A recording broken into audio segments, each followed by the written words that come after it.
Perkenalkan, nama saya Putu Nolagian Pani, NIM 1907021038. Jadi di sini saya akan menjelaskan tentang asuransi. Yang pertama yaitu pengertian asuransi. Tidak ada satu orang pun yang tahu apa yang akan terjadi di masa yang akan datang secara sempurna, meskipun sudah menggunakan alat analisis. Risiko yang akan datang dapat terjadi dalam kehidupan manusia.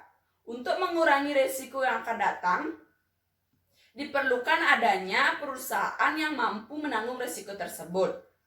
Perusahaan yang mau dan mampu menanggung setiap risiko yang bakal dihadapi oleh nasabahnya, baik perorangan maupun badan usaha, disebut dengan perusahaan asuransi. Perusahaan asuransi merupakan perusahaan yang melakukan usaha pertanggungan terhadap risiko yang akan dihadapi oleh nasabahnya. Di Indonesia, pengertian asuransi menurut Undang-Undang Nomor 1 Tahun 1992 tentang usaha asuransi adalah asuransi atau pertanggungan adalah perjanjian antara dua pihak atau lebih di mana pihak penanggung terikat dengan pihak tertanggung dengan menerima premi asuransi untuk memberikan penggantian kepada tertanggung karena kerugian, kerusakan atau kehilangan yang tidak diharapkan, atau tanggung jawab hukum kepada pihak ketiga yang mungkin akan diderita tertanggung yang timbul dari suatu peristiwa yang tidak pasti, atau untuk memberikan suatu pembayaran yang didasarkan atas meninggalnya atau hidupnya seseorang yang dipertanggungkan.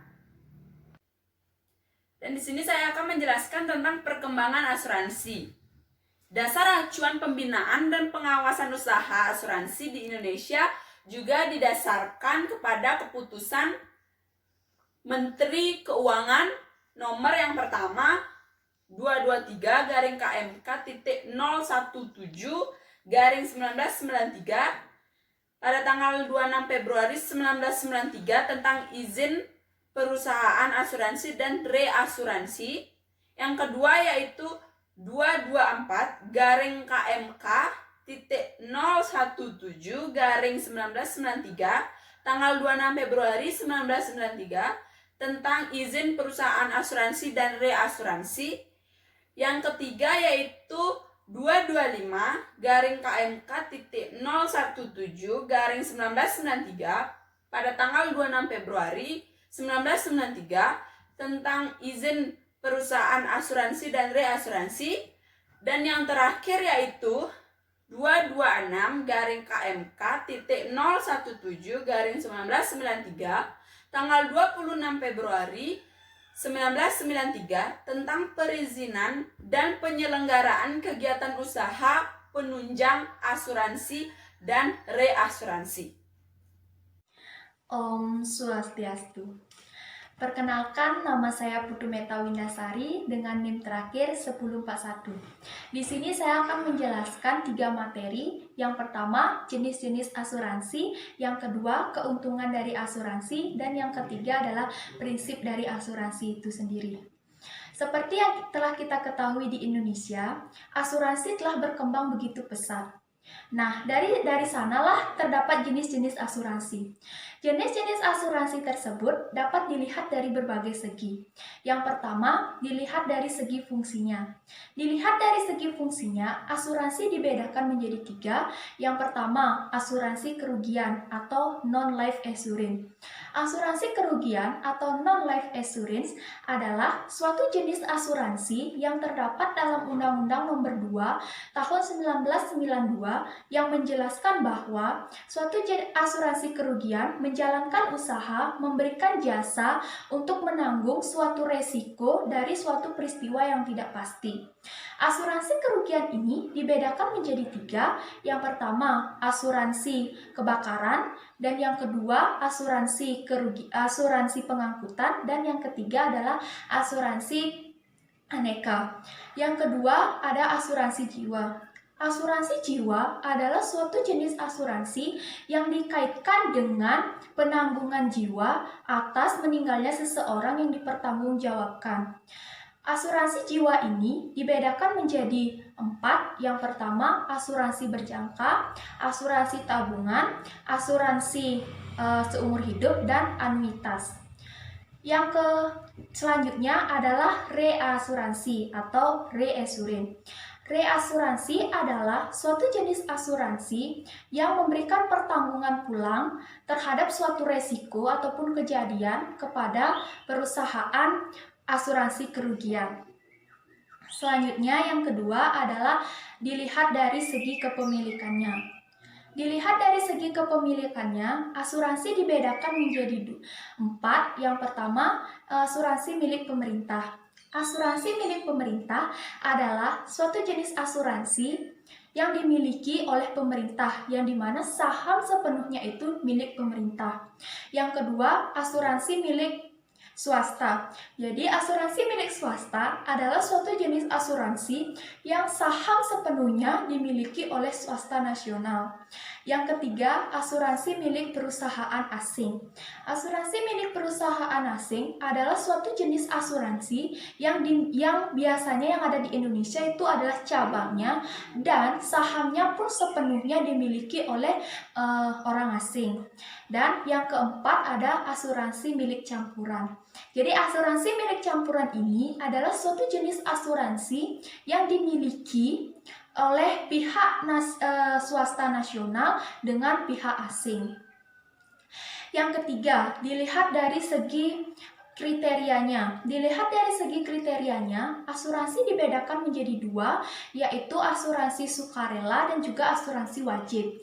Asuransi sukarela adalah suatu jenis asuransi yang dimana perjanjian dari asuransi tersebut dibuat sesuai dengan kehendak yang membuatnya. Sedangkan untuk asuransi wajib itu adalah asuransi yang dibuat didasarkan dengan undang-undang nasional yang berlaku.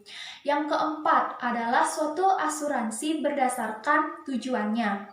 Jadi asuransi dilihat dari tujuannya itu dibedakan menjadi 2, asuransi komersial dan juga asuransi sosial. Nah, yang dimana asuransi komersial tentu untuk mencari keuntungan, sedangkan asuransi sosial adalah memberikan sosial ataupun jaminan sosial kepada masyarakat ataupun sekelompok masyarakat tertentu.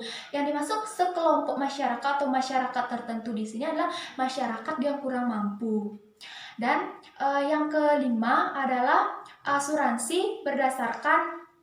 Jadi yang kelima adalah asuransi berdasarkan objek yang diasuransikan. Berdasarkan objek yang diasuransikan, asuransi itu dibedakan menjadi 3. Yang pertama asuransi harta, yang kedua asuransi tanggung jawab hukum, dan yang ketiga asuransi jiwa. Selanjutnya yang terakhir dari jenis-jenis asuransi yaitu ada asuransi berdasarkan jangka waktu. Jadi berdasarkan jangka waktunya itu asuransi dibedakan menjadi 2. Yang pertama adalah asuransi waktu dan asuransi perjalanan. Asuransi waktu adalah suatu jenis asuransi yang perjanjiannya berdasarkan pada waktu tertentu. Sedangkan asuransi perjalanan adalah suatu asuransi yang menanggung segala resiko ataupun suatu resiko dimulainya hingga akhir dari suatu perjanjian tersebut. Selanjutnya saya akan menjelaskan mengenai keuntungan dari asuransi. Nah, tentu jika kita ikut dari asuransi pasti ada keuntungannya. Nah, jadi keuntungan dari asuransi tersebut dibagi menjadi 2, keuntungan dari perusahaan itu asuransi itu sendiri dan juga keuntungan bagi nasabah. Nah, keuntungan bagi perusahaan asuransi itu sendiri ada 3. Yang pertama adalah keuntungan dari premi yang diberikan kepada nasabah. Yang kedua, keuntungan dari penyertaan modal dari perusahaan lain. Dan yang ketiga adalah keuntungan dari bunga dari investasi ataupun surat-surat berharga lainnya. Nah, yang kedua itu keuntungan dari nasabahnya. Nah, kita memposisikan diri sebagai nasabah tentu akan mendapatkan keuntungan dari kita mengikuti asuransi. Nah, yang pertama itu akan memberikan rasa aman. Tentu, jika kita mengikuti asuransi, tentunya akan ada rasa aman di dalam diri kita sendiri karena segala resiko kita ada yang menanggung seperti itu. Yang kedua, merupakan tabungan jatuh tempo yang sewaktu-waktu bisa diambil. Yang ketiga, terhindar dari kerugian ataupun kehilangan. Yang keempat, memperoleh penghasilan di masa yang akan datang ataupun di masa depan. Dan yang kelima itu ada memperoleh penggantian dari suatu kerugian ataupun kehilangan yang dihadapi. Nah, selanjutnya saya akan menjelaskan mengenai prinsip-prinsip asuransi. Nah, setiap kontrak ataupun setiap perjanjian yang dilakukan tentu memiliki prinsip-prinsip. Nah, begitu pula dengan asuransi. Asuransi sendiri juga memiliki prinsip. Tujuannya ya agar kelak di kemudian hari tidak terjadi suatu peristiwa-peristiwa yang tidak diinginkan, baik dari pihak tertanggung maupun dari pihak penanggung. Seperti itu. Jadi, prinsip-prinsip dari asuransi itu ada 6. Yang pertama adalah insurable interest. Insurable interest adalah hal berdasarkan hukum untuk mempertanggungan suatu resiko yang berkaitan dengan keuangan. Yang kedua adalah utmost good faith atau etikat baik. Jadi, setiap kontrak ataupun setiap perjanjian yang dilakukan haruslah mengandung etikat yang baik dari pihak tertanggung maupun dari pihak penanggung. Yang ketiga adalah ganti rugi atau yang disebut dengan indemnity. Jadi, ganti rugi ini maksudnya adalah memposisikan keuangan, mengembalikan posisi keuangan tertanggung seperti halnya pada sebelumnya. Yang keempat ada proximate cause. Jadi proximate cause itu adalah suatu jenis asuransi, adalah suatu sebab aktif atau efisien yang menyebabkan terjadinya suatu peristiwa secara berangkai. Yang kelima ada subrogation. Subrogation adalah suatu penanggung yang telah memberikan ganti rugi itu kepada tertanggung berhak untuk menuntut pihak lain yang menyebabkan kerugian pada asuransinya. Dan yang terakhir adalah contribution. Jadi contribution maksudnya di sini pihak penanggung berhak untuk mengajak penanggung-penanggung lainnya yang memiliki kepentingan sama untuk ikut di dalam menanggung seseorang. Misalnya itu menanggung seseorang yang tertanggung kayak gitu. Jadi sekian dari presentasi saya hari ini. Apabila ada salah kata ataupun apabila ada kata yang kurang dimengerti, saya mohon maaf. Saya ucapkan terima kasih atas perhatiannya. Saya tutup dengan Parama Santi. Om Santi Santi Santi Om. Om Swastiastu. Perkenalkan, nama saya Dewa Yutira Charma Putri dengan NIM terakhir 1039. Di sini saya akan mempresentasikan tentang resiko, polis, dan premi asuransi.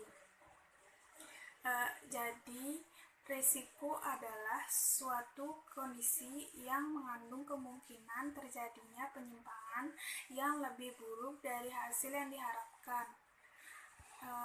Dalam pertanggungan asuransi terdapat beberapa jenis resiko yang dihadapi. Besar kecilnya suatu resiko merupakan salah satu pertimbangan besarnya premi asuransi yang harus dibayar. Adapun jenis-jenis resiko ada 3, yaitu resiko murni, resiko spekulatif, dan resiko individu. Yang pertama ada resiko murni. Resiko murni artinya bahwa ada ketidakpastian terjadinya suatu kerugian atau dengan kata lain hanya ada peluang merugi dan bukan suatu peluang keuntungan. Contohnya seperti kebakaran, kecelakaan, bangkrut, dan lain-lain. Yang kedua ada resiko spekulatif. Resiko spekulatif artinya resiko dengan terjadinya 2 kemungkinan, yaitu peluang untuk mengalami kerugian keuangan atau memperoleh keuntungan. Dalam hal ini kemungkinan terjadinya kerugian atau keuntungan Yang ketiga ada resiko individu. Resiko individu dibagi menjadi 3 macam, yaitu resiko pribadi, resiko harta, dan resiko ganggu gugat. Resiko pribadi yaitu resiko kemampuan seseorang untuk memperoleh keuntungan akibat suatu hal seperti sakit, kehilangan pekerjaan, atau mati. Resiko harta merupakan resiko kehilangan harta, apakah dicuri, hilang, rusak, yang menyebabkan kerugian keuangan. Yang ketiga ada resiko ganggu gugat, yaitu resiko yang disebabkan apabila kita menanggung kerugian seseorang dan kita harus membayarnya. Contohnya kelalaian di jalan yang menyebabkan orang lain tertabrak dan kita harus mengganti kerugian tersebut. Kemudian ada polis asuransi. Polis asuransi merupakan bukti tertulis atau surat perjanjian antara pihak-pihak yang terikat dalam perjanjian asuransi.